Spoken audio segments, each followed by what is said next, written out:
ఒకసారి గురువుగారు ద్రోణాచార్యుడు వేట కుక్కల్ని, పాండవుల్ని, కౌరవుల్ని తీసుకుని అడవికి వెళ్ళాడు. అక్కడ ఈ వేట కుక్క తప్పిపోయింది. అప్పుడు అది ఏకలవ్యుడి దగ్గరికి వెళ్ళింది. అది భౌవన్నాథని ఏకలవ్యుడు దాని నోటి నిండా బాణాలు కొట్టాడు. అది ఏడ్చుకుంటూ మళ్ళీ ఈ కౌరవుల దగ్గరికి వచ్చింది. అప్పుడు అది ఏడ్చుకుంటూ వాళ్ళని అక్కడికి తీసుకువెళ్ళింది. ఏకలవ్యుడిని చూశారు వీళ్ళందరూ. ఎవరు మీ గురువు అని అడిగారు. అప్పుడు వాడు ద్రోణాచార్యుడు అని చెప్పాడు. ఎవరు నువ్వంటే, నేను నిషాదరాజు పుత్రుణ్ణి, ఏకలవ్యుణ్ణి అంటే బోయ నిషాదుడంటే బోయవాడు.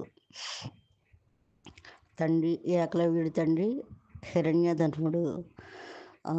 అప్పుడు నీ గురువుగారు ఎవరని అడిగినప్పుడు ద్రోణాచార్యుడు అని చెప్పాడు. అప్పుడు అర్జునుడు పరిగెట్టుకుని వెళ్ళి ఈ ద్రోణాచార్యుడికి ఈ విషయాన్ని చెప్పాడు. ద్రోణాచార్యుడు ఆ విషయాన్ని విన్నాక ఏకలవ్యుడు ఎంత క్రూరుడో అర్థం చేసుకున్నాడు. ఏకలవ్యుడికి స్నేహం జరాసంధుడితో, నరకాసురుడితో అత్యంత తీవ్రమైన స్నేహం.